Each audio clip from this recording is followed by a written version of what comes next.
Hi, welcome to Class Experience with SI Indonesia. Bersama saya Yani Octaviana, Komiyako, dosen program studi D4 Produksi Film dan Televisi, Konsentrasi Kreatif dan Entertainment Business.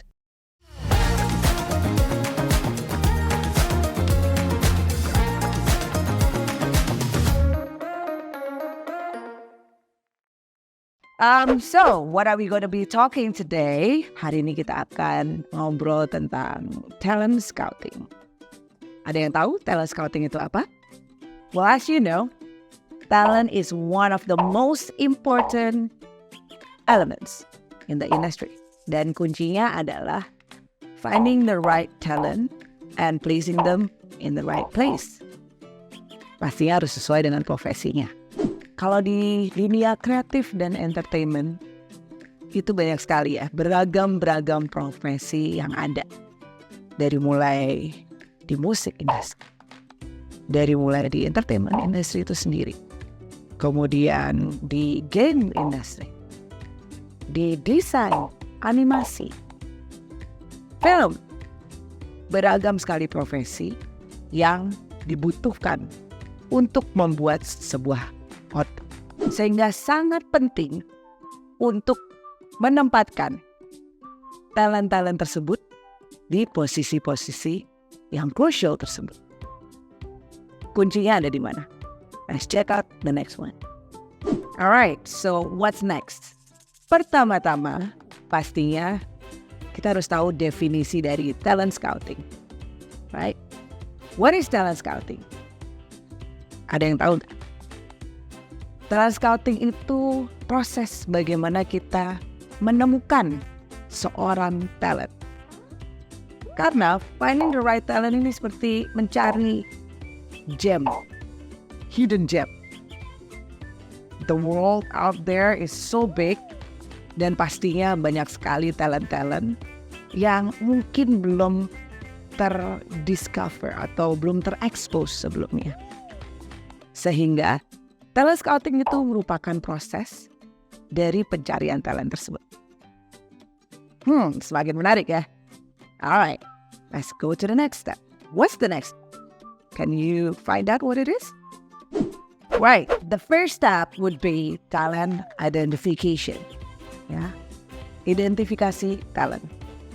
Oke, di dalamnya kita harus tahu kita sedang mencari talent seperti apa.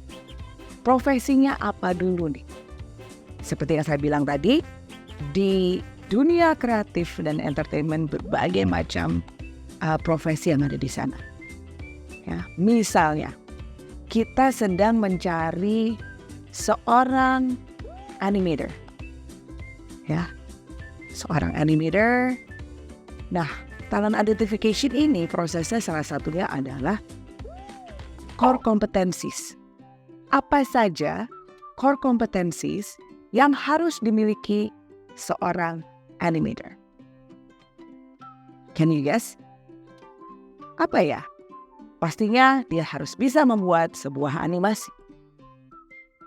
Dan dia harus punya technical skill.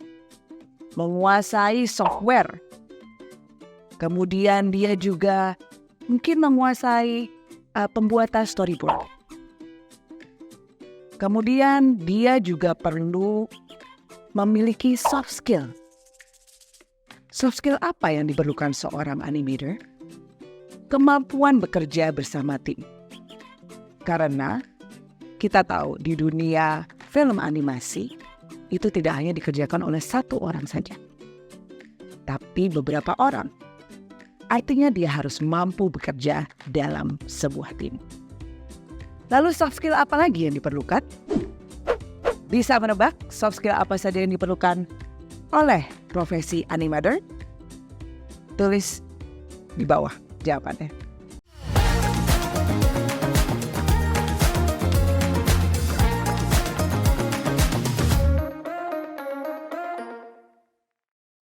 Tadi kita udah ngomongin core competencies. Selain core competencies, setelah kita mengetahui core competencies apa yang dibutuhkan oleh sebuah profesi tersebut, next one adalah bagaimana kita bisa attract them, how to find them. Ya, salah satu contohnya, Pada saat itu saya pernah memegang sebuah project festival. Di festival tersebut, kami mencari talent-talent baru, yaitu salah satunya adalah musisi atau rapper. Nah, bagaimana kami menemukan rapper-rapper tersebut? Setelah menuliskan core kompetensi, persyaratannya, dan skill-skill yang dibutuhkan, mereka harus, dan kami mengumumkannya di sosial media, pada saat itu Instagram, mereka harus mengupload submission mereka dalam bentuk video, mereka nge-rap, dalam durasi hanya 1 menit, dan dipost di sosial media mereka. Nah, itu salah satu cara kita bisa menemukan hidden gem tersebut. Pastinya masih banyak lagi, tidak terbatas hanya satu cara tersebut. Nah, tadi kita sudah berbicara mengenai bagaimana mencari talent-talent tersebut. Sekarang bagaimana kita mengakses atau mengetes talent-talent tersebut. Ya, ada banyak cara untuk mengakses talent-talent tersebut. Ya, karena kita dari banyak sekali talent yang kita jaring dari sistem talent identification tersebut, kita harus memilih. Dan salah satu caranya kita harus memiliki kriteria-kriteria tertentu. Dari mana kriteria-kriteria tertentu? Pastinya dari core competencies. Dari situ kita buatkan sebuah tes. Tes yang bisa a series of tests, 1 tes, 2 tes, 3 tes, tergantung dari kebutuhan dari talent apa yang dicari. Contohnya, apabila kita ingin mencari seorang graphic designer, pastinya kita ingin mengetahui keahlian dia untuk mendesain. Diberikanlah sebuah case study. Berikan case study untuk graphic designer tersebut, amati prosesnya. Dari situ kita bisa menganalisa bagaimana cara dia mencari referensi, cara seorang talent tersebut mencoba mengeksplor ide-idenya, dan pada akhirnya memberikan sebuah output. Kalau kita ingin menemukan the next Zipa, kemudian the next Tiara Andini, pastinya menyanyi adalah salah satu tes yang sangat-sangat crucial. Tapi bagaimana mencari soft skill dari talent-talent tersebut? Kita bisa memberikan pertanyaan. Simulasi pertanyaan dari apabila mereka mengalami suatu hal, apa yang akan mereka lakukan? Misalnya, in the case of pencarian seorang penyanyi. Apabila kalian lupa lirik di atas panggung, apa yang akan kalian lakukan? Pertanyaan-pertanyaan seperti itu bisa diberikan ke calon talent yang kamu cari. Masih banyak tes yang lain yang bisa diberikan. Sekali lagi tergantung dari kebutuhan dan tergantung dari tingkat level talent tersebut.